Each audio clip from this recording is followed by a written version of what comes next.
son studio YouTube. Donc ces vidéos-là restent en comment? En format privé ou bien en format privé, mais il ne publie ça immédiatement. Lorsqu'il fait ces vidéos-là, il tourne ces vidéos jusqu'à ce qu'il fait des recherches, il trouve des vidéos jusqu'à lui-même, il a refait ses vidéos à sa propre manière, il upload ses vidéos. Lorsqu'il upload ses vidéos, il reste là en privé. Maintenant, qu'est-ce qu'il fait? Comme lui-même, il a cherché les contenus, ou bien les phrases, ou bien les titres que les gens recherchent vraiment sur YouTube. Maintenant, il fait le montage de ces vidéos. Lorsqu'il fait le montage de ces vidéos, il cherche les tags qu'il utilise. Maintenant, lorsqu'il cherche que, par exemple, le recherche qu'il a fait sur Tubedi, tu lui as donné, par exemple, que cette contenu, ou bien ce titre-là, c'est bon, les gens recherchent ça vraiment sur YouTube. Qu'est-ce qu'il fait? Maintenant, lorsqu'il écrit ça là, comme titre de la vidéo, qu'est-ce qu'il fait? Maintenant, il place vraiment, c'est-à-dire que la totalité de ce titre-là, comme premier tag. C'est-à-dire comme premier tag. Les gens qui connaissent tag, je sais, si vous êtes créateur de contenu, je sais que vous connaissez ce qu'on appelle tag. Ce sont ce qui permet de YouTube à référencer nos vidéos. C'est-à-dire que si les gens tapent des recherches sur YouTube là, maintenant il prend ce titre-là, il le place comme premier tag.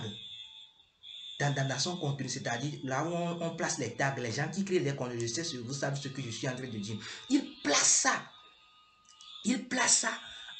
au premier, c'est-à-dire que c'est le titre là qui sera le premier tag.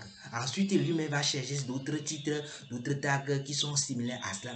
Maintenant, lorsqu'on revient dans la description, qu'est-ce qu'il fait? Il place encore ce même titre. Il place encore ce même titre c'est-à-dire que dans les 20 caractères, c'est-à-dire dans les 200 premiers caractères, c'est-à-dire que si vous allez dans la description, là où vous allez voir, c'est-à-dire les toutes premières lignes, c'est-à-dire que vous allez voir textuellement,